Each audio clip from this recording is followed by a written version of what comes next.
Oh, we gone right now. It was on, popping. We in there. Lyrical Ones, episode 79. Woo! Lyrical opposition via everyone. My goodness, here we are. It is December 15th, 2021. If you're seeing it live, right, that means that you're here with us. And if you're catching it another time, it's timeless, it's classic anyway. So, you know when it was created. Happy birthday for whenever this is. Affluent, how are you doing this evening? I'm I am doing well. I am in a space of celebration.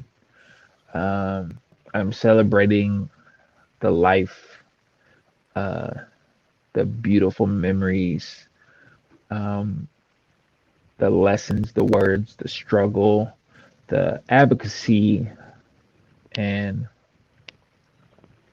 uh, the time space in which Bell Hooks lives,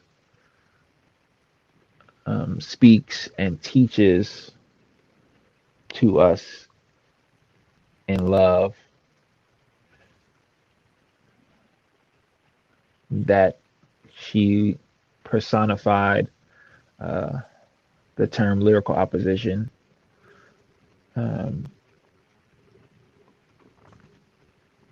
via everybody in her focus on reappropriating feminism to mean uh, equity and equality for men and women, and to de-establish gender roles um, within the construct of society. Um, yeah, I'm in celebration. Uh, like I am happy for her rest, um, as much as I am happy for her work. Um, it's a it's a wild time. 2021 is turning out to be. Um, like sports is cool, right? Escapism is cool, but I think just reading some words from Bell Hooks about escapism and solitary and solitude, excuse me, and learning to be on our own, to learning to be alone, uh, allows us to value others within community for who they are and not as a means to escape. And then I think about sports and how often we use sports to escape. Um, we value the accomplishments and records that are broken, and sometimes we don't honor the records that we break ourselves, the records that we see being broken within our world, within our community, amongst the authors and poets and theorists who are breaking records as they lead us as artists to new worldviews, to new approaches, and they are breaking records all the time. And instead of offering an escape for us, they offer a magnifying glass, um, a magnifying um, color stained glass that sees in multiple colors, that sees not just what we think we see, but shows us a world bonded together by all of our experiences. And I'm just, I'm really excited about this episode because I got I got folks here who I interact with every week. Um, our producer and my co-host. I am happy y'all here. And as these episodes go out into existence, those who are listening now, who will be listening in the future, who have listened in the past, I am thankful for you all that we are in this space together. And what I receive from you and your ears allows me to speak to you with my words. So thank you. Cineo, it's December 15th. How you feeling? Um, the continual existence of gratitude, the continuum of appreciation. Um, I was able to have some quality time today with some indigenous people of this country, right? Not necessarily of San Francisco, right? But they communicated and said, this is a Lonely tribe territory, right? And we're here as visitors. And having that conversation and grounding of positivity, of healing, right? We were working together on manifesting that and having it and sharing it in the space. And one of the things you brought up was right, having that appreciation for what you do have, focusing Mm, in on that which you do have access to, right? Because it is easy to get lost in what's without. But when you are able to see what's in front of you, right, it's like the difference between having resources and having resourcefulness, right? You may not have resources, but can you be resourceful? And being thankful is being resourceful. It's about seeing what you do have and appreciating that and really giving into that. And they had mentioned something that I've often mentioned to the people that I work with, to the people that I'm able to be at service to, which is what are you telling yourself, right? And so as you talk about right, LO via everyone, right? LOVE for those that don't really see what we're getting at, right? And the importance of bell hooks messaging, right? Like for me, you know, hearing you say it and hearing you add the the fabric to what it is, right? To really add the texture to the meaning behind the news and to see how it exists through you and the importance and the meaningfulness of what Bell Hooks has done, and then to know that there's so much on love, self love, and I totally agree because as we share this space often, it is the thing we talk about, and it's the conversation you have with yourself and what you tell yourself, which then can change your life. Loving yourself is so important. Loving who you are, embracing who you are, and having that gratitude to be able to love yourself, to be able to appreciate yourself. It's profound. And so yeah, I'm sitting in that. I'm sitting in that ability to one enjoy and appreciate myself and love myself. And at the same time knowing that that gives me the ability to share it with others. Right? I'm not seeking it from others, mm. but I am able to give it to others and if they can reciprocate it, then I'm even more grateful, right, when they can give it back. And so yeah, that's the thing. That's definitely where I'm at right now is that appreciation of that. And I'm really, yeah, I'm excited to see where the conversation goes. I pulled up some quotes and I think it's worth almost like a lyrical one's dissection of like going back and forth over how these things really, yeah, got to take it there. All right, give me the first one. The first one that is that I'm catching up to right now, right? That hit me, um, which I'm looking at it as like it triggered as soon as I read it, it triggered these range of memories and sometimes you will often think of the anticipation and anxiety of what's to come. And I know that I'm getting ready to turn up in a way because even if it's not here, I'm going to speak up. No matter where I'm at, I got to say something. And so this is the quote, right? This is in regards to racism.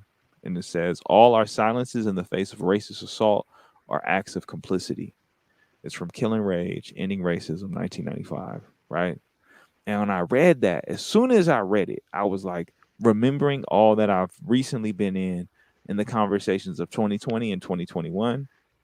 And even as of recently as this week, today, with my colleagues, the people that I work with, because this is a thing that we don't talk enough about. And that is like I've said this before, right? The concept of time and how time is used as a measure, but also how it's used as a way to control people, right? Weapon. It's Talk about it. weaponized, right? It's used against people as a marker or a barometer of success or their level of engagement, right?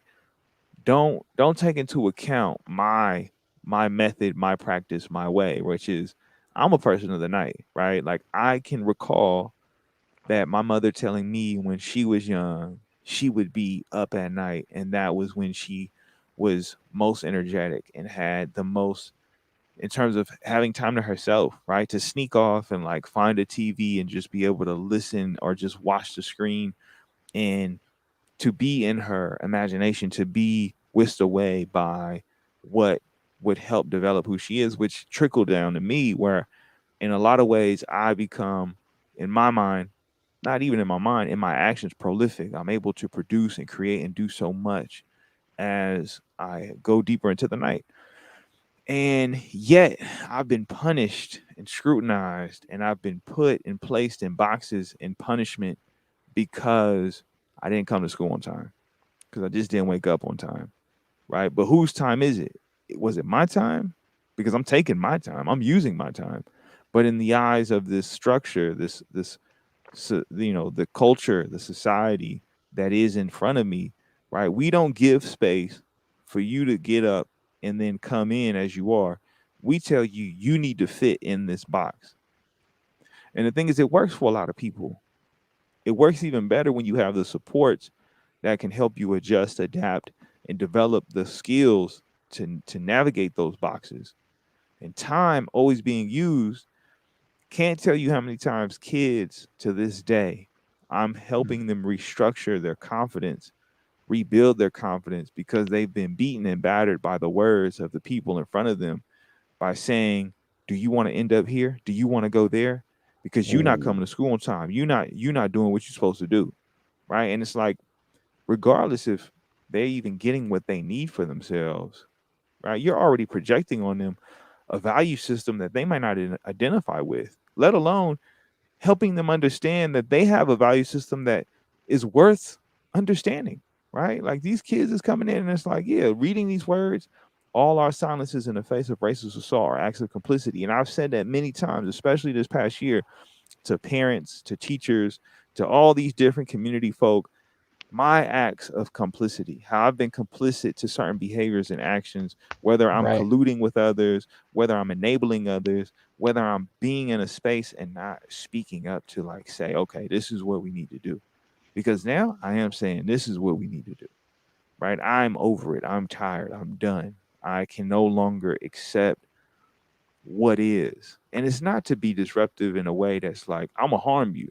No, it's like, look, the trees aren't growing. So we got to dig. We got to dig, right? I got to disrupt the soil to make this fertile ground. And that's what I'm doing with every intention, right? Some people may be uncomfortable with the notion or the idea. It may not be what they expected or what they wanted, but it is oh so necessary. And yeah, reading those words, all our silences in the face of racist assault are acts of complicity. And I'm like, man, it's so easy to just stay quiet. It's so easy. Sometimes it's not easy. Sometimes we just become so accustomed to the practice of silence that it ends up just being the norm of what we go to, right? It sometimes is nerve wracking and heart aching. Yeah, sometimes we conflicted in the silence. Sometimes the silence is the most challenging thing to do, and we find its necessity either in a false sense of protection, uh, or Survival. right, or self-sacrifice or self-servitude.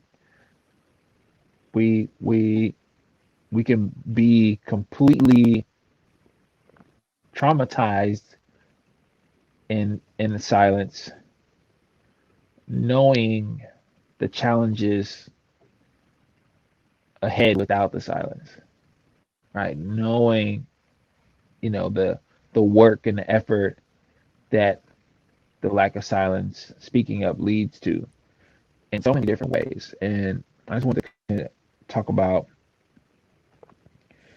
um, your mention of time and how it's weaponized, and used to control, but it's been also perverted into a measuring stick, um, of how much one may care or not care, or how much effort is being put forth, um, whether in community or just in a subject, right? It's like if I'm skilled and I can get this done in 15 minutes, right? It's like maybe I'm a genius, right? Maybe I'm a hard worker. Whatever the reason for my skill, you still gonna pay me the same way somebody who takes 3 weeks to get it done, Man, right? If that's the if that's what the quality, if that's what the market and what we agreed upon suggests, or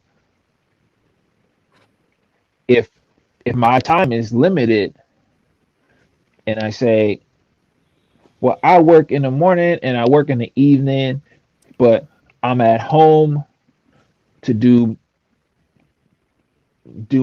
homework with my kid, right? And it's only a few hours. You're not gonna say me that time is not enough, because the time that I spent away from my kid is still for my child. Just the same in the same way that the time I spend with my child is for us both. And what people will say, well, this parent is not home enough, or or this partner is not spending enough time. Like, I understand when it comes to needs, right, that people have certain needs. But when needs are being met and a narrative of negligence, um, or indifference is being doctored, right, for comparison, or for passive aggressive guilt trip or whatever, like, that is again a weaponized measuring stick that is again a perversion of time. And when you talk about, complicitness within our world, right? I feel like the same way that me being black in America is patriotic enough, me being male in America is complicit enough, right? I am I am descended from folks who built this country, right? And I am living in a world that terrorizes, like, non-cis males, period, right? Like, white for sure, non-white cis males, like, basically, right, for sure, right? Yes, I'm being terrorized, but not as much as the black woman or the trans man, or like the person of color who is, impoverished, or just I'm not even terrorized as much as somebody who lives in Detroit or Flint, Michigan. I'm not terrorized as much as somebody who lives, in the Ninth Ward of New Orleans. Right? Yes, my strength allows me to find joy. Yes, attrition and the the survival of my ancestors has taught me something about survival, to where I can appreciate my good days, my high energy days, my high frequency days as much as I can, right? Right, acknowledge and cherish my low energy, my low frequency, my Saturn times. Like, both ends of the spectrum allow me to appreciate one another. But for sure, I am complicit, even in my work, in one-on-one tutelage, and one-on-one teaching, and one-on-one exchanges that that share growth. Like, I can acknowledge where I could do more, right? According to my bandwidth. I know I know my sword is my pen. Like, I know there's more that I can do. And whatever I'm not talking about, right? Whatever I'm silent to today, right? Yes, I can acknowledge, right? I'm complicit, and what's happening to this world. Like, we don't even know how these folks are gonna gonna not get help in Kentucky yet. We could look at the track record of the United States and say, okay, well, this ain't gonna happen. This ain't gonna happen. This ain't happen. And then like we pleasantly surprised when they do what they're supposed to do and want to clap it up. Okay, they did they did what they were supposed to do. Look how great this place is. But yeah, greatness, right, is is about consistency, right? At least in my mind, like, one hit wonders is cool, right? But they not considered greats, right? Like, if you rookie of the year one year and then disappear, right? That's not greatness, right? We may remember that year and how exciting that was, but to come back and impress and to execute and to show up, right? Show up for the impoverished, show up for the marginalized, show up for the underserved, show up for the looked over, right? That's what makes a country great.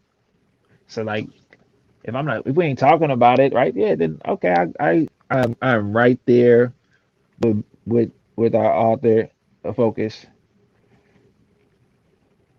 I mean, it's crazy when you bring up the whole concept of as you analyze time and how it's used as like, oh yeah, I'm gonna pay you for your time, and it's like you could never pay me for my time.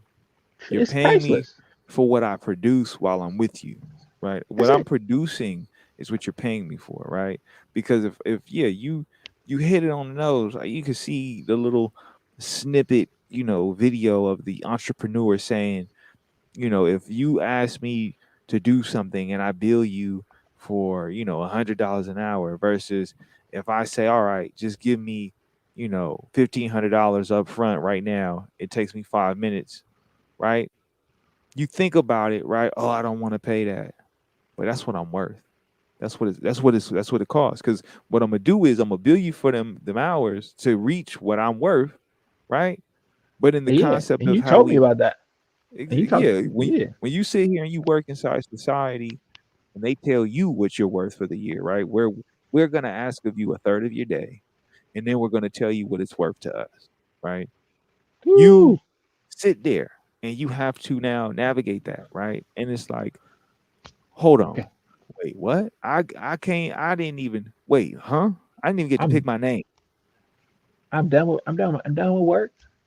I'm done I'm with work, right? You but gonna I gotta applaud sit me for here. being early, but you ain't gonna say nothing about me staying late, right? You ain't gonna, you know what I'm saying? Like you really got to look at it through the critical lens of if I'm here when you leave, right? Or if I get it done before you even show up, what do you really value? My presence, right? What is it that you actually asking for?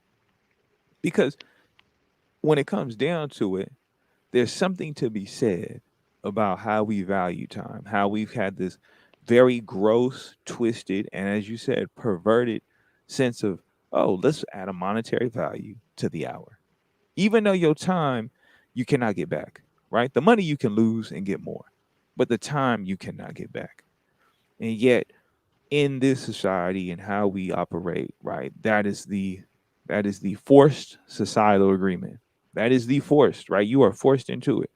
There's no ifs, ands, buts about it, right? Some of us will find a way to get past it, right? And even to the degree of like, you know, okay, I'm an entrepreneur. I'm gonna do what I want to do. I'm gonna do it how I see fit, right? But your time is still the most valuable resource because again, once it's gone, it's gone. Ain't no getting it back.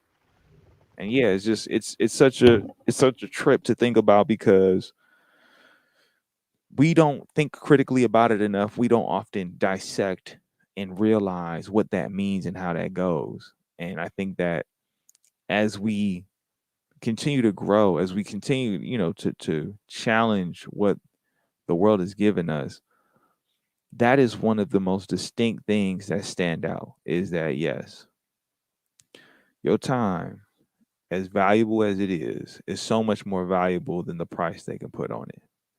And even looking at the concept of, yeah, like when we're silent, like owning your complicitness, right? I can't tell you how many times I had a colleague, a person of color, tell me I ain't trying to lose my job. Right. The fact that saying the like what you trying to say the right thing makes you feel like your livelihood is in danger is the most twisted thing that they've ever been able to ingrain in our mind. That our sense of truth, our sense of honesty is enwrapped in the concept of I might not be able to pay the bills. I might not be able to take care of myself. And it's a shame, but the thing is it doesn't change, right? Until you challenge it, until you speak on it, until you start to innovate on it, right? I'm gonna keep on I'm gonna keep on driving it home. Your phone gonna evolve and do something amazing every single year. It's going to evolve, it's going to innovate, it's going to change.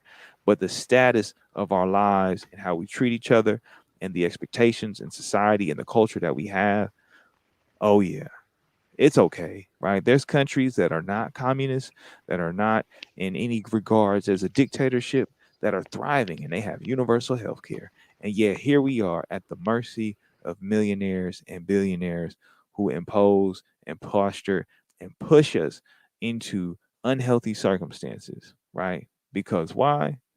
There is money to be made. I get it. For some of us, it's hard enough just to have to sit in our silence, and it's sitting there eating away at you. It's poisoning you. And I'm just saying, it's worth a shot to just let it out. It's worth an opportunity to share it, to give someone access to that, so that way, just maybe there's a possibility something could be different. So yeah, all our silences in the face of racist assault are acts of complicity. Killing rage, ending racism. 1995. I mean, it's bell hooks, 69 years, spent on this earth, on this planet, has given us so much to dissect, so much to consider. And that's just one of many quotes where we begin to then understand ourselves through someone who was willing to not be silent. All right, I got a quote now. It says, all too often we think of community in terms of being with folks like ourselves. The same class, same race, same ethnicity, same social standing, and the like. I think we need to be wary. We need to work against the danger of evoking something that we don't challenge ourselves to actually practice.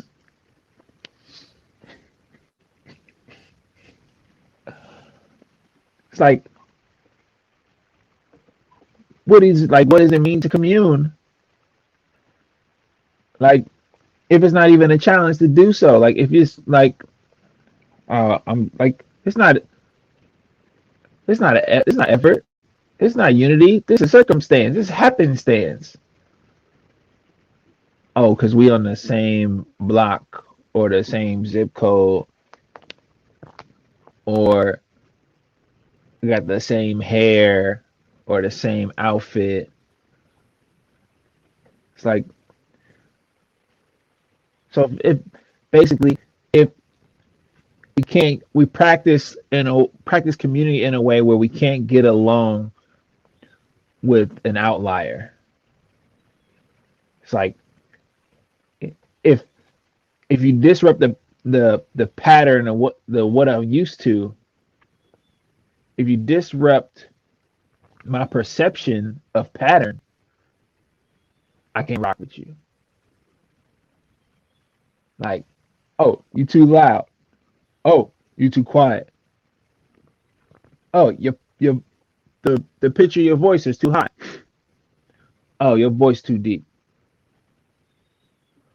You too tall. You too short. Why you always stand on your left leg? Why you always tilt your head to the right? It's like not only it's not a question of understanding, right? It's a question of judgment. It's a question of rejection and dismay. Like, why aren't you like me? And right, the question is because I'm not you. The answer is right. It's because I'm not you, and I was never supposed to be you. You was never supposed to be me. And we were always supposed to learn from each other, right, to gain understanding, right, and like right. There's a lot to be said for the the black person nod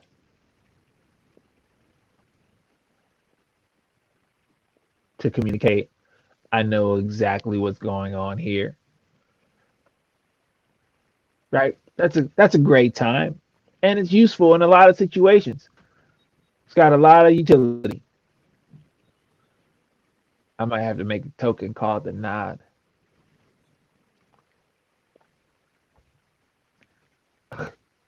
It's too late. We got it. We done. This is where it came from. If you try to put it on after now, you too late. We go do the send the paperwork, send it. Send send We send them the gotta paper. we Send gotta wrap send it the up. We paperwork. gotta get them to understand what we on. Put a Send them the bow on it paperwork. The Black Wall Street is coming. for real. I need my every level of what I need. That's what I need. Every level of what I need. But like we operated in this space where in this colonial patriarchal structure of a government, this experiment, um, falsified democracy, you know, this convenient, electoral college system. Um, why rich people keep winning? Let's talk about that. It's Like it's so crazy. Like like how many people was actually rich Who are they representing? How are you Who? voting for this person? What? Who? What? Who? Who? And if we looking at the numbers and we looking at when we break down these percentages, right? And Yeah, we look around yes, us and we talk about wealth, yes, yes. right? Who is a reality? But can we just stay in the illusion for a little bit before we get to the reality? Can Who we you just representing? Who are y'all representing? Who do you represent if you yourself are a millionaire and the average American citizen is not, right? I remember being in history class, and I mean maybe I got it all messed up, but I remember being in eighth grade history and them saying that the president makes $100,000 a year, and I was like, well, that's not a lot of money if you're the president of the United States, and then I had to ask myself, that does not include all the businesses, ventures, endeavors, and situations they have arranged, right? That exists, right? And yet, when I look at what we live in, and I look at like, you know, who is it? Nancy Pelosi? Is she Speaker of the House? I've become so disenchanted with the concept of what team a person is supposed to represent when there's quotes going around about, oh, we have a free market society, so me as a public representative, I should be able to get to my monies, right? I'm paraphrasing, right? I'm doing a gross approximation because I want to let you know how I feel about it, right? I want to let you know what I think about it when I've read it, right? And it says, this is the quote I'm looking at from Insider Business Insider. We are a free market economy. They should be able to participate in that. Now, this is Pelosi rejects stock trading ban for members of Congress. You're a member of Congress who's going to create policies that will impact businesses. You will have a heads up. You will have an insider's view of what's to come and how this impact will then pretty much residual benefit or loss on businesses. Now, if I'm in a company and I know some things and I'm able to, you know, make a move, a play in the stock market, it's considered insider trading. And I'm like Martha Stewart, because that's what happened to Martha Stewart. She went to jail. But Nancy Pelosi, right, is sitting there saying, we are a free market economy. They should be able to participate in that. That's because you participate in it, because your husband participates in it, right? I'm tired of this false narrative of Democrat, Republican, yada, yada, yada. Y'all all complicit. You all complicit. You they all all part of working in the the coat. same gang.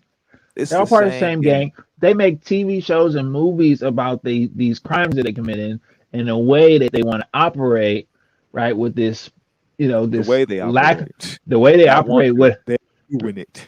the way they operate without morality that they speak of. They speak about the morality, but they don't move with it. Man, I seen on Twitter today somebody was like They're not held to it. making a criticism of the Democratic situation, right? The Democratic Party and what they doing, right? And someone chimed in and said, "Well, at least it's better than the previous 4 years." And I'm like, "Hold on. So you mean to tell me I got toxic friend A and toxic friend B? Toxic friend B is blatantly just in your face with it, doesn't hold anything back, just is going to be mean and very uh colorful in their presentation with their disgust and their toxicity. And then we got friend A who will, manipulate you into believing that they're not as toxic as they really are, right? That will lead you on to believe that they got something for you when in reality they don't give you anything. Yet they will often use toxic friend B as the sticking point to say, like, oh yeah, I'm not as bad as them. Nah, y'all both bad. Y'all both full of it. Y'all both are in the same boat, right? One of you may be the captain one day and the other may switch and take turns. But at the end of it all, y'all in the same exact boat. I am myself tired of playing into that false perspective, that false narrative, that false game, right? This game of like inches, deceptive inches, right? We're gonna give you two today, and then we're gonna take one tomorrow, right? Oh, we're gonna give you 10 today. We're gonna take back seven, right? I'm not with it no more, right? Because looking at these quotes, right? Looking at these quotes, right? When we talk about just the quote you were talking about, right? You were saying all too often we think of community. right? And I'm gonna what run it is back. similar? Yeah, run it back. All too often, we think of community in terms of being with folks like ourselves, the same class, the same race, same ethnicity, same social standing, and the like. I think we need to be wary. We need to work against the danger of evoking something that we don't challenge ourselves to actually practice. Right? And when you look at this two-party system and how they've been able to galvanize that idea, that concept of same, sameness, right? Trying to zone in on that sameness, right? We got this divisive, we call it the United States, but we have a very divisive outlook on so many different things. And it's not because it's real, it's because it's this projection, right? This constant projection, right? It's when you realize, right, there's a company that has a hand in both Fox and CNN, right? They're considered the two different perspectives that are the broadcasting channels for these same. There's a company that has their pockets in both, right?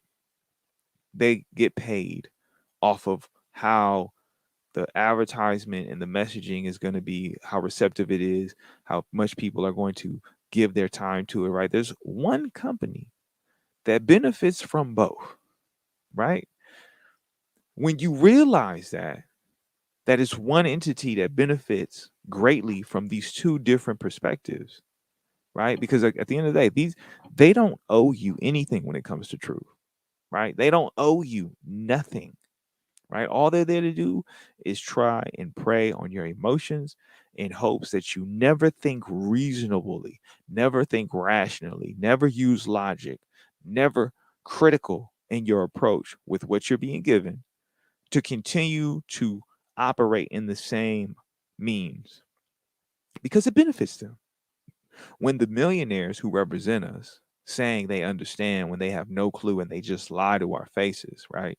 When one of their close social friends who gets caught for, or not even caught, right, gets accused, right? Let's play their game. They get accused, right, of having a prostitution ring that involves underage girls, right? And they end up dead. But when we look at the paintings they have in their house, both sides of the team are being made a mockery of, even though the association is this is their friend, right? Now, yeah, sometimes you might have a very cruel discourse with your friends. Sometimes you have a very crass or vulgar way of expressing how you feel. That may be all too well and true. But when the association is your friend is a high ranking pimp for political people in power and they got caught and then they die, not because they were executed, but because somebody wasn't watching a sale, right? Man, whew, my goodness. You got to ask yourself, what are we really doing, right? We could say it's a TV show, we could say it's real life. I got it. I got the antidote. There's a movie called Monsters Inc. Now, in your example, it's very clear who the monsters are, right? And in this example of CNN and Fox, it's very clear the tactics that they're using to elicit a reaction, right? And in your example, it's very clear who whose reaction they're monitoring, and in this example, it's very clear the fuel they are trying to procure. Right? What fuels this economy? Right? What fuels this whole thing? Right? It's the same thing. Right? It's the emotional voting through the dollars. Right? This money that they can print at any time, print as much as they want at any time. Right? Inflation right now is at 6.8.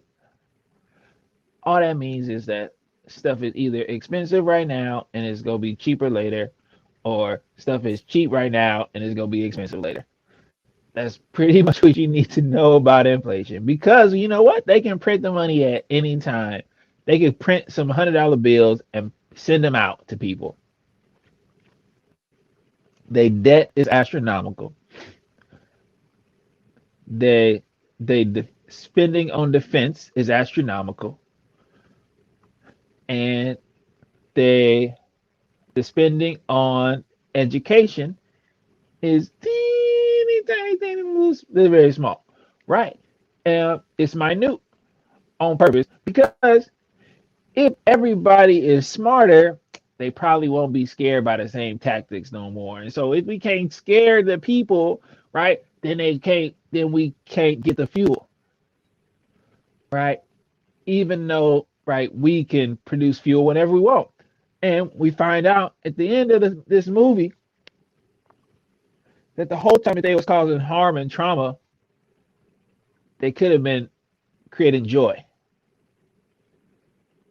They could have been creating joy to run a whole system, to run a whole world, right? It's not just one building, it was their whole power grid. And all this time, their belief was that where they got the energy from, they were not similar to the monsters at all. So much so that they were poisonous, destructive, and dangerous to the monsters that the monsters wouldn't even touch them. And the monster's reaction to this was not to get to know them or understand them or even stay away from them. Their reaction was to cause harm and trauma and fear to them instead.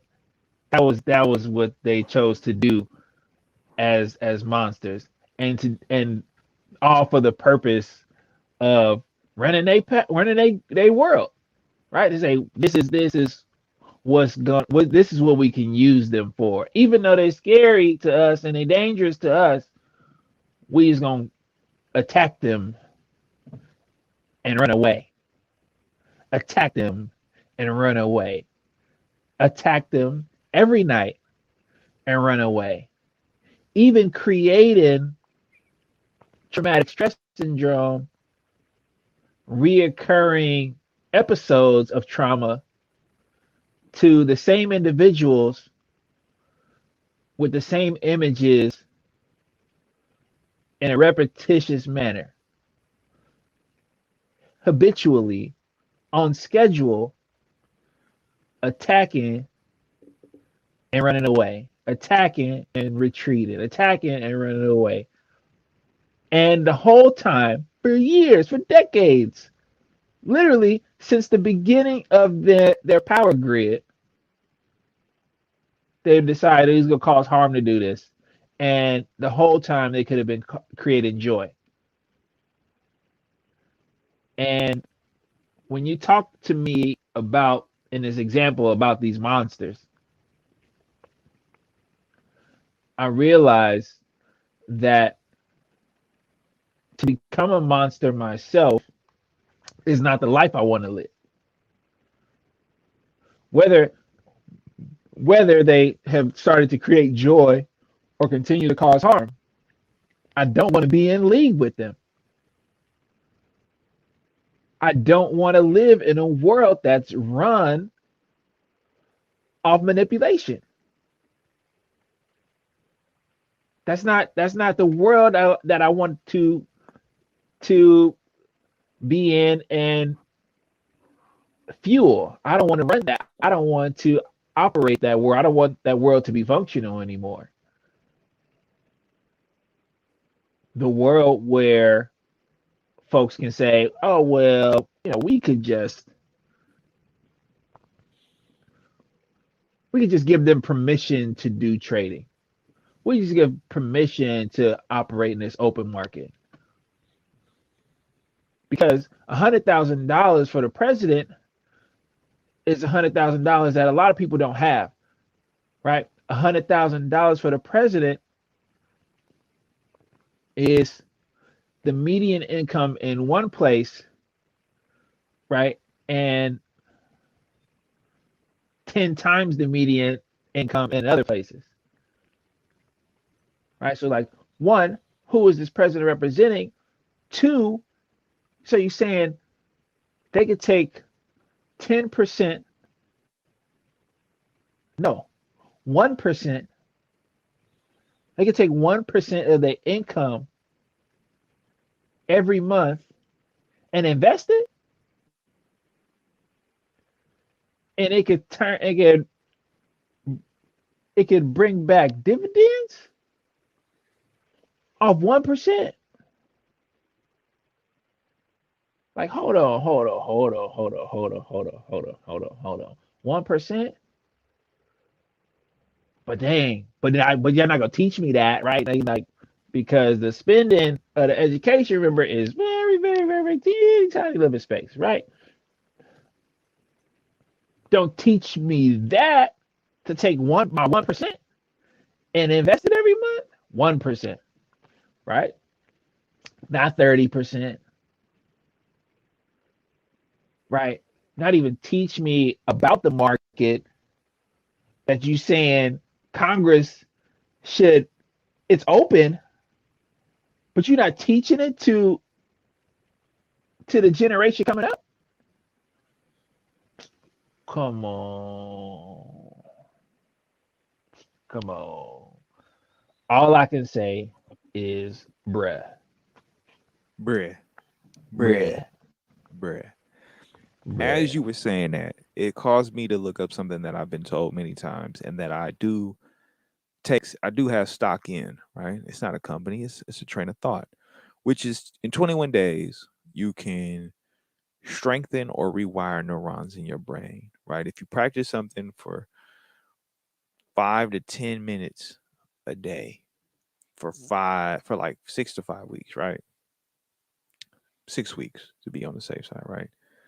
You can start to restructure what's going on in your brain, right? It's one of those things where going back to what we were talking about at the beginning of this conversation around what you tell yourself, right? Do you tell yourself you're loved? Do you tell yourself that you're amazing, that you're beautiful, that you have purpose, you have duty, that you're needed, that you're necessary, that it's easy to scoff at because I've seen people once we start the conversation get uncomfortable because they've been beaten for so long by themselves that they can't even accept that just saying something positive is meaningful to themselves, right? We could go on and on of the different studies done of saying something positive to a tree or saying something negative to another tree and seeing that even though they're both taken care of in the same physical form, same method, same practice, the difference in how the words land on the tree change how the tree grows. You can have access to the same light, you can have access to the same water, you can have access to the same soil. You can be from pretty much the same plot of seeds. But what I say to this thing that will not talk to me will then grow differently. Wait. So you saying that if we getting two different messages, then we really don't have the same 24 hours? Not at all. Not at all. But that's the thing, right? Is that like that concept of sameness, right? Like we have to really carefully look at the world we live in and realize we do live in a spectrum of diversity, right? It's varying degrees depending on what part of the country that you're in, but there is something different about your neighbor, something different than you. And that isn't something to have fear or reservations about. That's something to appreciate that there is a difference, right? To respect the differences, right? As much as we all breathe the same air, right? We all have basic necessities for, you know, some type of energy, type of regeneration of cells, right? There's basic needs we all share, and there's many differences amongst us. But there's the idea, right? When we're seeking validation, we're seeking appreciation. A lot of times, what we're seeking is an easy access to love, right? I want love. I might not know that. I might not be able to say that or articulate it, right? But that brings me to another quote, right? where it's about, you know, what does it mean to be alone, right? Like, what does it mean to have to sit with yourself and really understand, like, the sense of being in your thoughts, right? On what is it, yeah, like, what does it mean? Knowing how to be solitary is central to the art of loving, right? When we can be alone, we can be with others without using them as a means of escape. Going back to, you're talking about around escapism, right? How we've talked about that often here, and how people often will use someone else as something, as a stopgap for what they have to do for themselves, something that they have to, nurture and harvest, right? It's as much as you're pouring into yourself, right?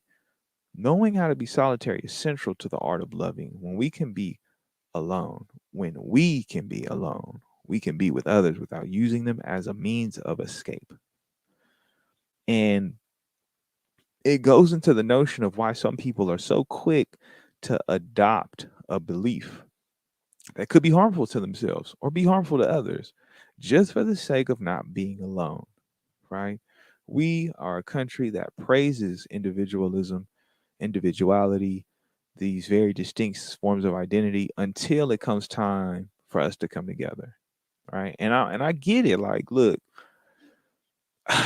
the benefit of having such a harmful person in power was that I got to realize how many people were putting a cap on their hatred, how many people were hiding their hatred, right? We often want to praise ourselves for how far we've come as a country.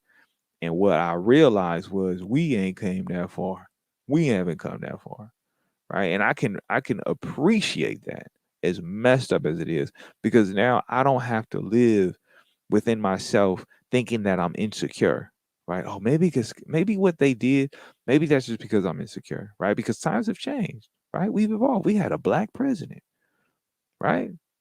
Oh my, how fast that got washed away. My, oh my, how much that became minimized, right? It's one of those things where, yeah, me being by myself, right, helps me strengthen that relationship of myself to then deal with people who don't like me, to exist in a society, to have the resiliency and the confidence to overcome the fact that, yes, we exist in a society where just because of the way that I look, people cannot stand the fact that I'm here, right? And that when I look deeper, not as me casting a judgment on them, just merely me observing from my own existence and behavior, they probably don't love themselves because they're in a Because community, right, that doesn't love themselves. They're amongst people who, if they valued and loved themselves enough, it's one thing to be proud, it's a whole nother thing to love. I can be proud of so much, but the people that I love, including myself, will disappoint me, will do things that are not worthy of pride. So, what happens in those moments? Do I disown? Do I disengage? Or do I continue to love, especially myself? right, and Bell Hooks wrote, "I love is an action, never simply a feeling." So if I'm acting, right, if I'm taking action, if I'm executing, if I am doing love, if I'm living with love, right? Pride has nothing to do with it. Loving someone does not require pride.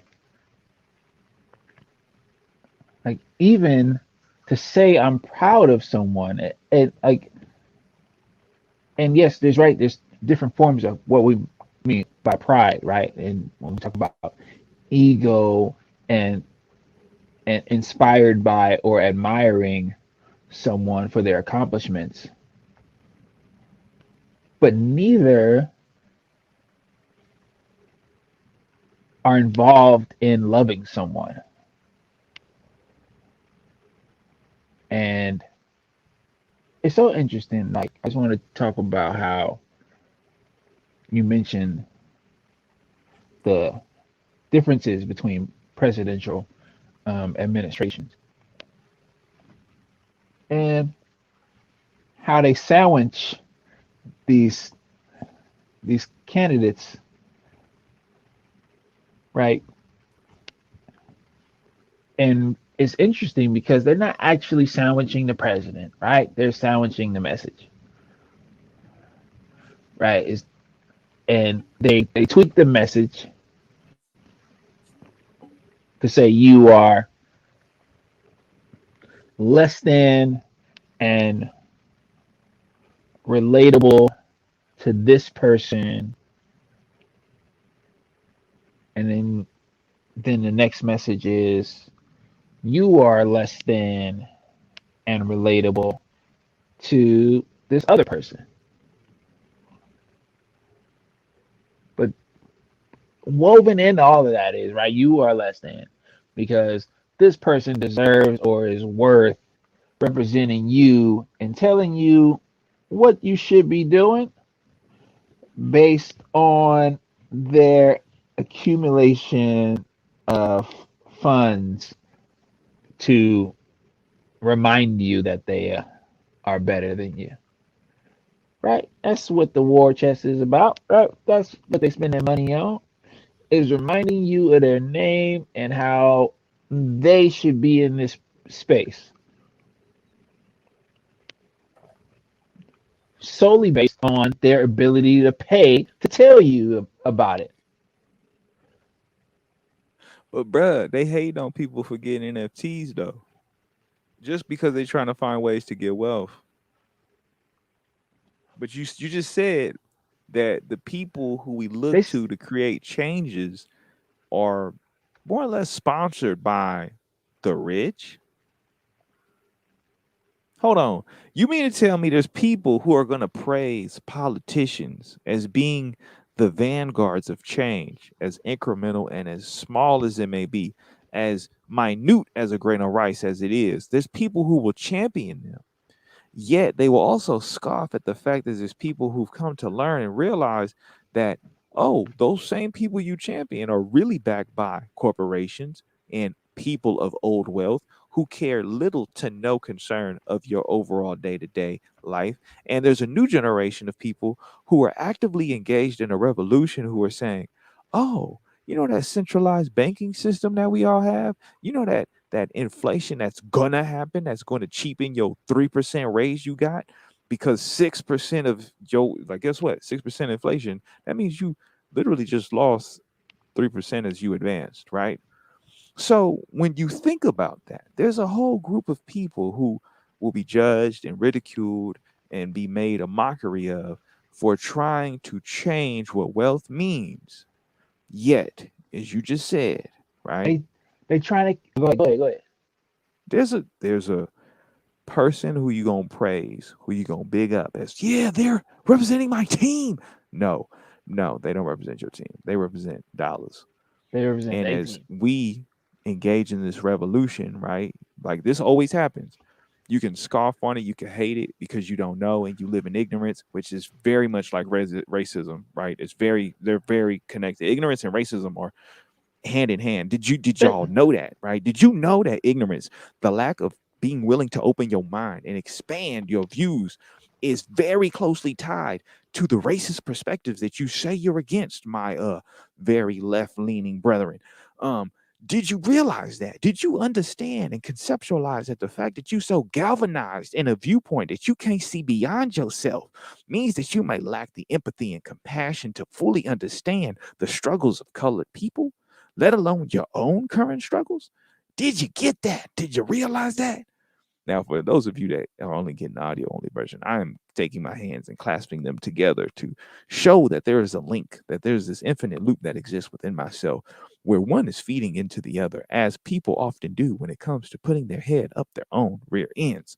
So the thing is, right, when we are looking at this situation and how it is playing out when it comes to such a divisive, such a separate, such a distinct kind of dominion of two different groups, right? As we always try to find the other or the one to point at, right?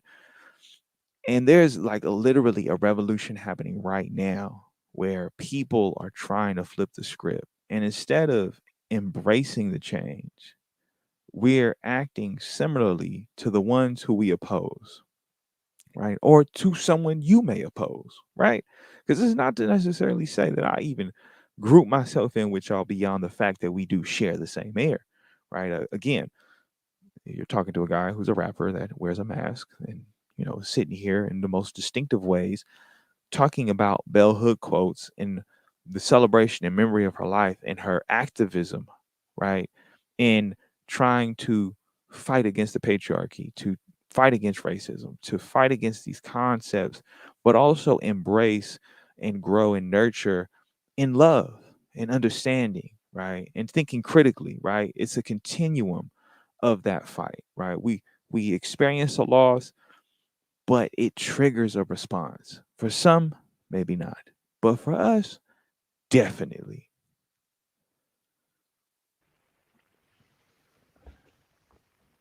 So, one, the folks in power, right? They're trying to play catch up, right? That's why in January, right, they go start auditing, digital transfers outside of your bank between these pay share uh, platforms of PayPal, Cash App, etc. They can't catch up. That's right. It's like if anything comes down the pipeline that's larger than this, right? Send it to the IRS because what they gonna come for next, right, is the decentralized, right, the decentralized funds, right, the decentralized currencies, Oh, you mean the ones they and really didn't believe in and have access to and they try to minimize and say it don't matter? Oh yeah, and you're right right. and It was right, kind of like how they did that with black people till they got guns and they was marching on the state capitol and they decided to change all the state laws in California. no more guns Oh yeah, no more because assault rifles. even though y'all ain't used them, even y'all know y'all ain't attacked nobody, even though y'all have been peaceful this whole time with these firearms, And you can't have them. like rebuilding and strengthening the black community, like giving free meals, education, and creating a sense of solidarity, which is so Nah, sorely lacking and missing right now when it comes to communities of color, especially but black that's people in Northern but that's California. but that's Oh against. yeah, But nah, they don't want that. That's against what yeah. they We don't want want. you to figure out how to have like any form of like self love, self care, and just have a rehabilitative state because when you have the ability to protect your own, you have the ability to grow your own. Oh, but no, let's scoff and say, oh, look at the numbers of black people in San Francisco, and let's look at how Oakland is going, and let's talk about it, right? Let's what are we gonna do? Oh man, let's look back and see what was done. Are we gonna repair the harm?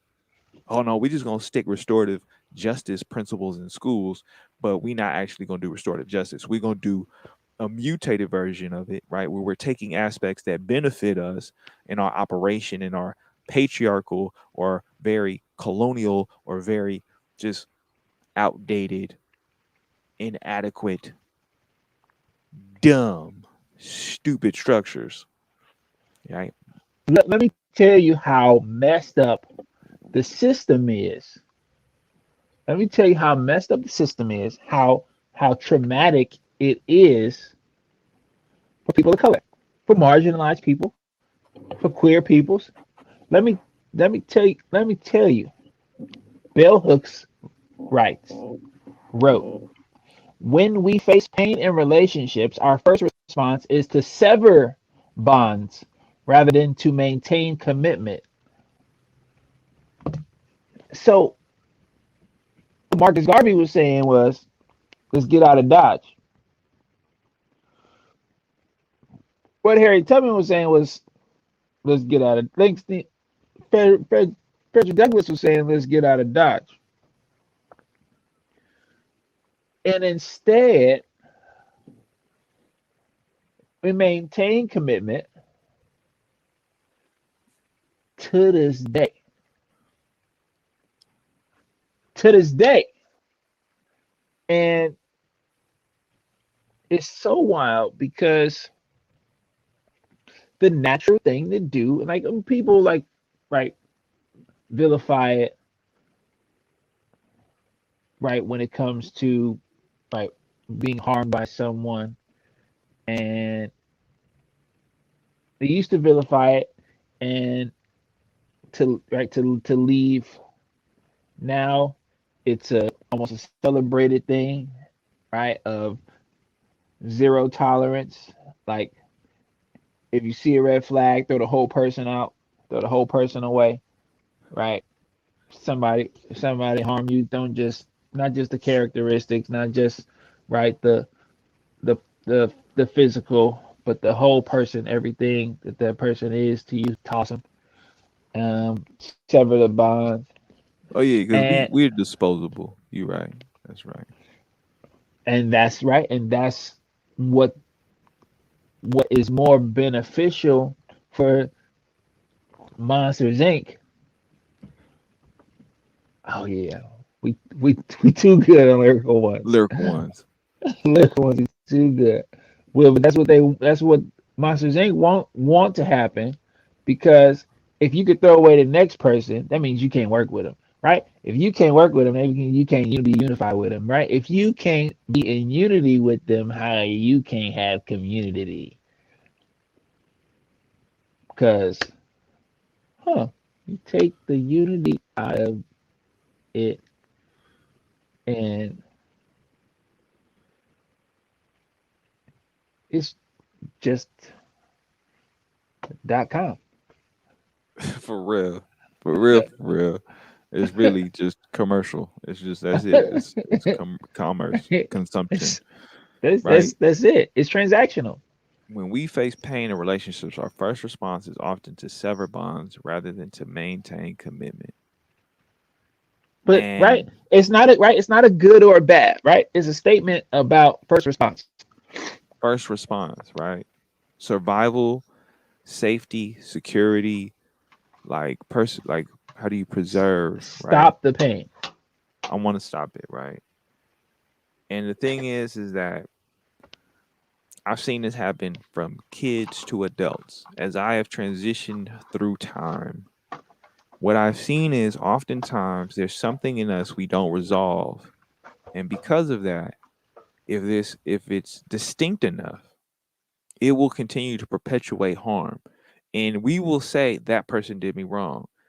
But after the first time, and you keep finding yourself with similar people in similar situations with similar outcomes, how many times can you say it's that person before you actually look in the mirror and accept that it's yourself? Because I myself have been the person who was the toxic. We was talking about it before, right?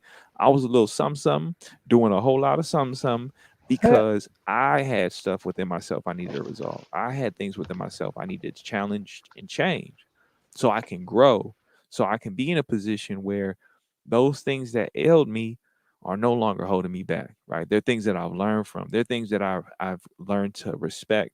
Because guess what? I was causing myself pain. And I thought about how do I sever this relationship with myself? Now, some people, they're going to engage in a routine or a practice where maybe they detach, or maybe they consume, or maybe they do things to escape and distract themselves from themselves, right? Maybe they'll just continually point the finger outward and say it's them, and then they become alone, not as a means of healing, but they become alone as a means of just, oh, this is how self-preservation exists for me, right? It's somewhat empty, somewhat fleeting. Maybe it's not as genuine as it could be, but I will seek out relationships. I will seek out, and when it goes bad, again, it's not my fault, right? And here I am saying this as a person who I am so thankful, so blessed, so happy, and I don't need much because I am like limitless in the love that I have and that I share. Because one, I love myself infinitely, which in the relationship I'm in, we're able to practice that as individuals and come together to enjoy that, to embrace that, right? And people will be like, oh, blah, blah, blah. Hard work. I'm telling you, the sun gonna turn no matter how I feel. The sun gonna rise no matter how I'm feeling. It's gonna happen. So there's something that I can see in that I have to mimic, mirror. I need to adapt to, which is a practice, which is a discipline. Because yeah, when it comes to pain in relationships, it is very easy to go into survival, which is I need to get out of here, or maybe I need to fight, right? Fight or flight, right? Freeze.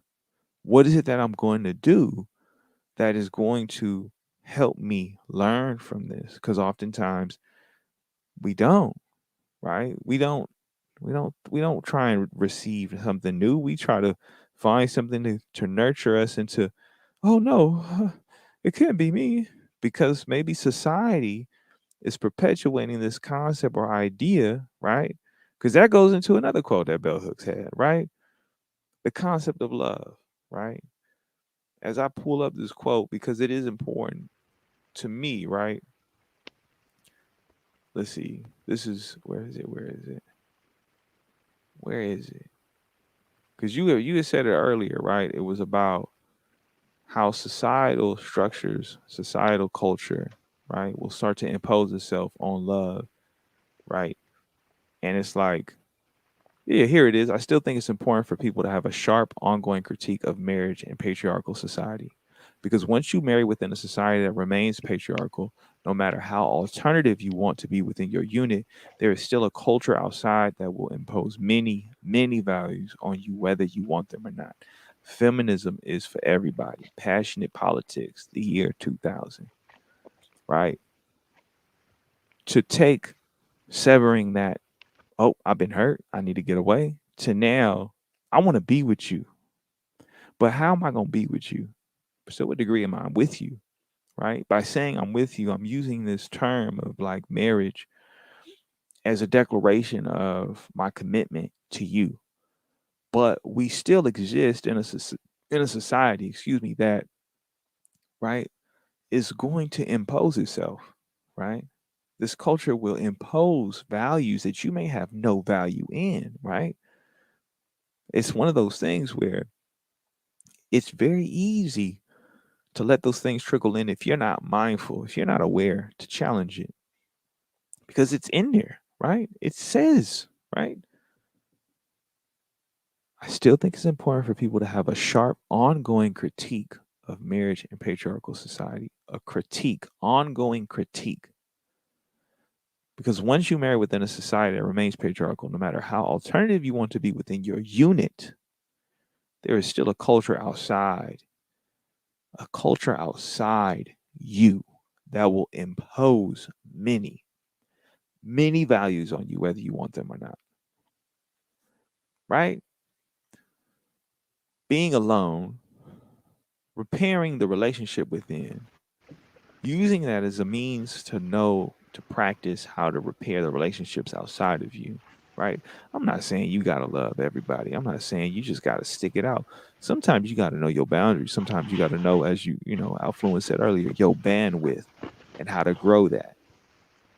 Sometimes you got to know your capacities. And Yeah. that does mean saying no. Sometimes that means I need to remove myself as I heal and go on my journey.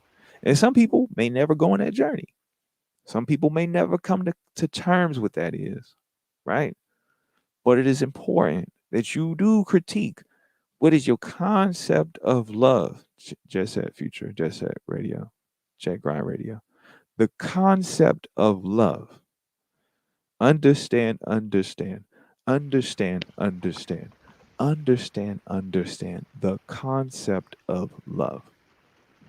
And as you begin to critique the patriarchal kind of culture that exists, right? It exists in varying degrees, right?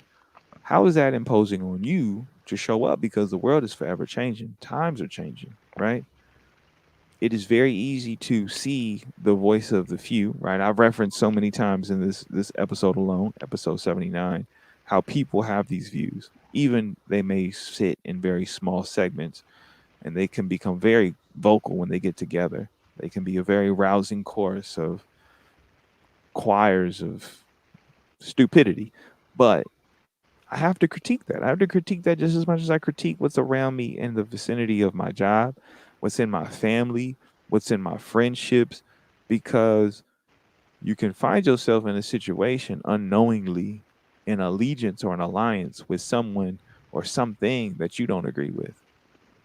And it's through the critiques when we have a careful, critical eye that we're able to notice, oh, this isn't actually for me.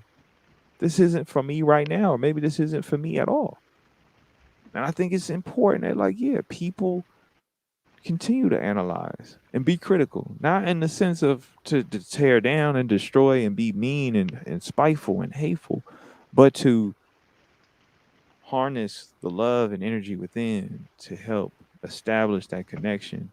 So you don't have to sever the tie and detach from yourself, that you don't have to find forms of escapism and try and indulge in a practice that may be harmful or may be harmful to those around you, right? I mean, Yeah, and in All About Love, New Visions, written by Bell Hooks, she writes, "To love well is the task in all meaningful relationships, not just romantic bonds, and characterizes love or defines it as a combination of care, commitment, knowledge, responsibility, respect, and trust. And communion, the female search for love." And what's what's interesting is that with those things, we risk so much. She says the practice of love offers no place of safety. We risk loss, hurt, pain. We risk being acted upon by forces outside our control. And again, in All About Love, New Visions, she writes, contrary to what we may have been taught to think, unnecessary and unchosen suffering wounds us, but need not scar us for life. It does mark us. What we allow the mark of our suffering to become is in our own hands. And this this idea of what love is, right, is not safe, right? Is vulnerable, right? And it's a combination of things that are hard to come by, that are hard to find, and hard not as hard to produce as folks make it out to believe or make it out to be, right? It's a combination of care, commitment, knowledge, responsibility, respect, and trust, right? And so, like, I think about knowledge, respect, and trust, um, responsibility in one group, and then responsibility, care, and commitment in another group.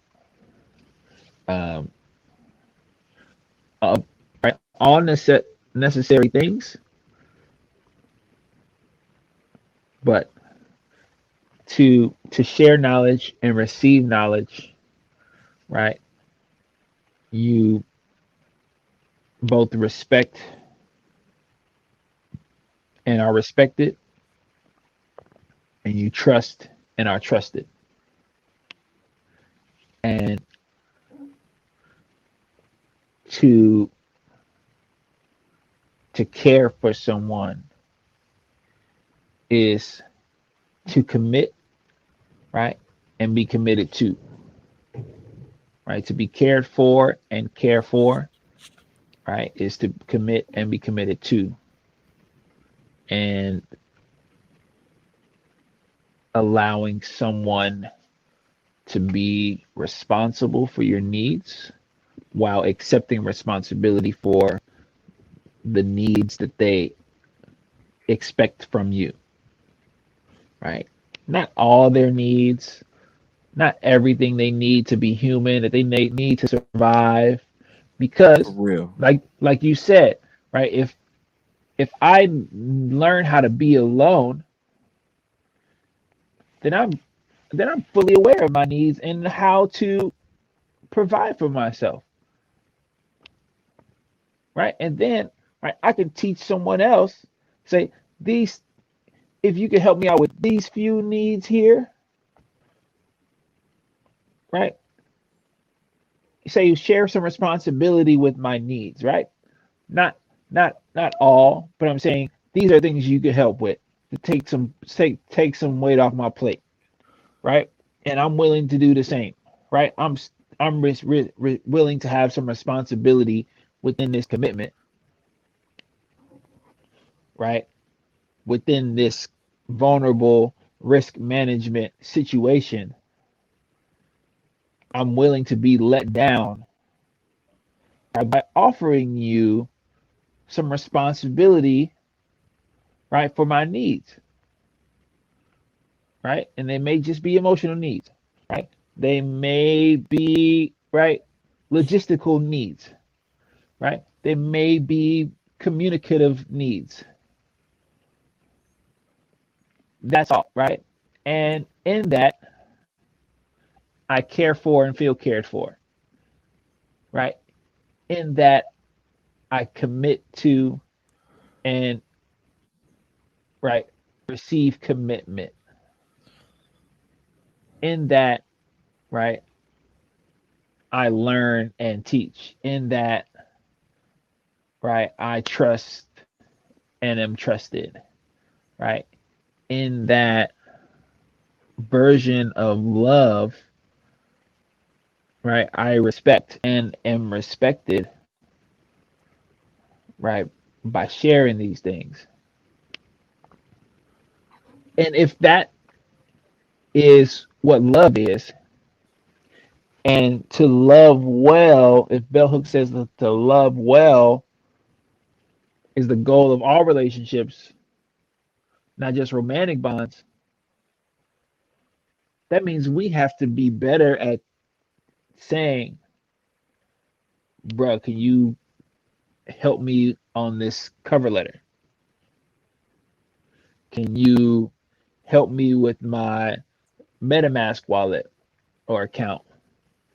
Can you help me understand what Decentraland or Sandbox or Vive is? Can you,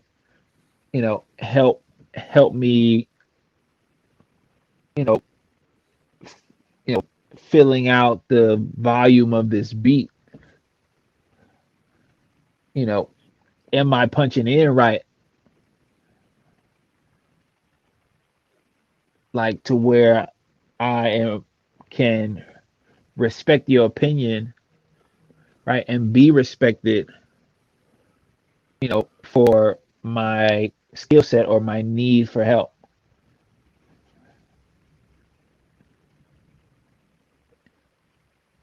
And again, right, it's like I'm celebrating because these, if I can reproduce these things as often as possible, right, then I can show, right? I can give example.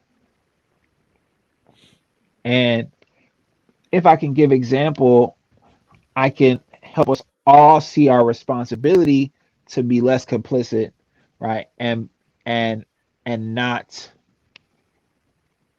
right, contribute to oppressiveness and oppression and domination, And you know, harm. and harm, right? Because Bell Hooks, right, uh, oppression is what not having a choice. Let me let's give us the quote.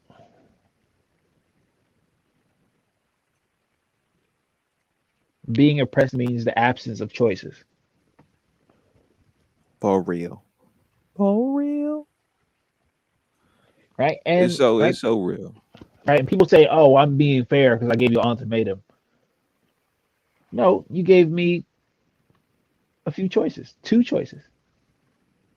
For real. You limited my choices. You limited it to what you told me it was, not to what I could have thought about, not what I could have created, but to just what you wanted to give me. Instead of co-creating choices and options with me, Yeah, instead of helping me think about it, help me you come gave to a me conclusion. you gave me parameters, just like your government is teaching you to do And what with are the, we really teaching each other? What are we really with teaching? your time. My goodness. It is a thing where you have to be ready to listen. You have to be ready. You have to, that's why, it's paramount to start from the beginning of with yourself because it then will perpetuate outward to everything else, right? If you are telling yourself it's going to be a bad day, then yes, right? It will be. You'll find ways to make it a bad day. You will structure your thoughts and your reception, how you receive things, because you have a choice in how you receive things. You do. I know it's such a weird thing to even think that, wait a minute, it's not so much what I'm being given as much as how I receive it. At times, yes, what you may receive may be off putting, but at times you may receive something and you may just not be in the headspace to receive it. To ask for help is also being willing, when it's your turn, to give help back, right? It goes both ways. It's not just one or the other, right? It is a relationship, right? Where I'm understanding, okay, if I'm going to ask for, then I'm going to give back. And that's something that, it can be appreciated. It can be beautiful, right? Ain't nothing wrong with something being beautiful as much as people may, you know, may be hard or it may be tough to accept and digest and process and let exist within yourself. But it's cool. It's all right. It's going to be okay. It's nothing to be afraid of. Right. And especially when it comes to love, because as we like, this is for my brethren who are very, very, very, very gun heavy, right? Pro gun, right? When you sit there and you say that you're afraid of them taking your guns away, right? What you fail to realize is that they already were starting the process when they decided with the Black Panthers, your fellow brethren, your fellow community members in this country. Once they took it away from them, it was only a And matter of time when it was going to come for you, right? and that's what everything.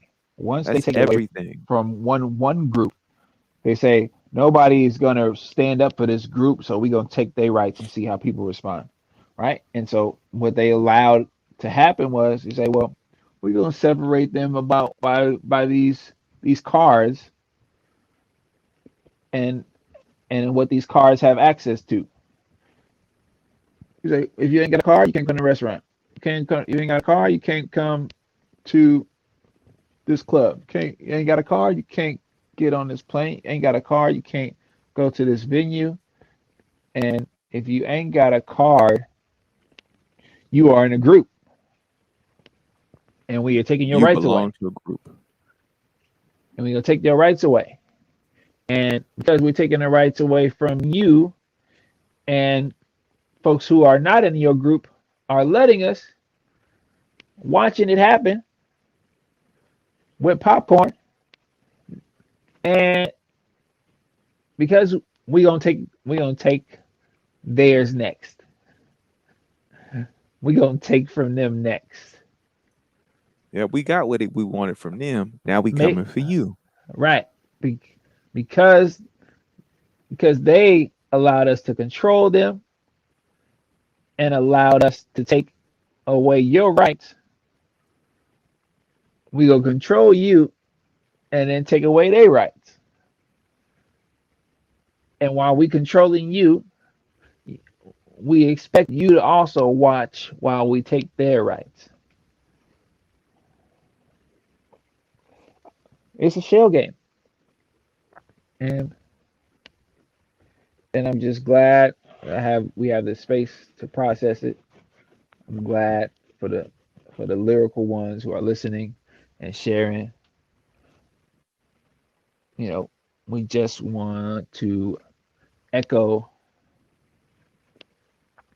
the words of our ancestor who has left us with so much to pontificate and muse upon with our community, with all of us, that we would learn from each other, trust each other, respect each other, commit to each other, care for each other. Yeah. No, that is true. To pontificate, to muse over, to explore and grow from. Right. Do you have any final words for the people on episode 79 of the Lyrical Ones podcast, Outfluent? I just got Bill Hook's words today. I want there to be a place in the world where people can engage in one another's differences in a way that is redemptive, full of hope and possibility. Not this, in order to love you, I must make you something else. That's what domination is all about. That in order to be close to you, I must possess you, remake you, and recast you. That's from real to real, race, sex, and class at the movies. Mm, And I hope that we try to accept one another and hmm not recast one another over and over and over and over again. That we learn that the roles that we have are there for a reason. And if you spend time allowing those folks to be in those roles in your life, you can you can set the boundaries that you need to learn and experience what you need to without overextending yourself, hmm without offering more than you're willing to, um, and without being confused or hurt, or experiencing pain by the role that you didn't understand they were filling in your life. It's like they weren't casted to be in the role you put them in. And you wasn't the director you thought you was. Yeah, so like when you try to recast, all you doing is the right person for one role, you taking them out and looking for the next person to fill a role for somebody you ain't met yet. And that's friends, foes, family. I just hope that we endure to the point that we offer safe boundaries and protection and comfort and care, for those in community with us. No, definitely. Definitely. Well, there's much to say, much to read, much to learn, Bell Hooks, you are appreciated. You are loved. Thank you for your service and time with us here. Blessings and much rest. I've been watching Hunter x Hunter. Oh, Us. For real. Us. I say. Man. As we often do at this time.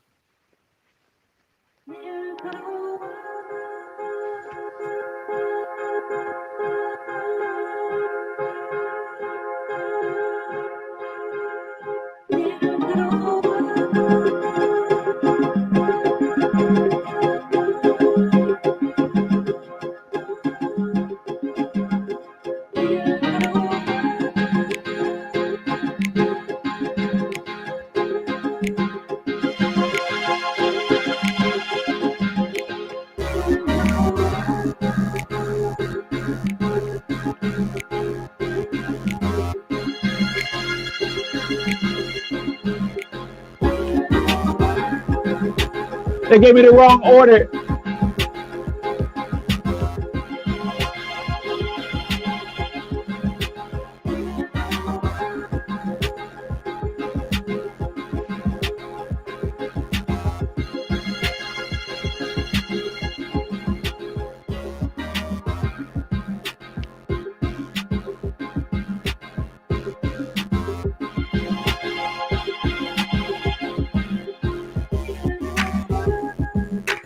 One, one, one, one, one, one, one.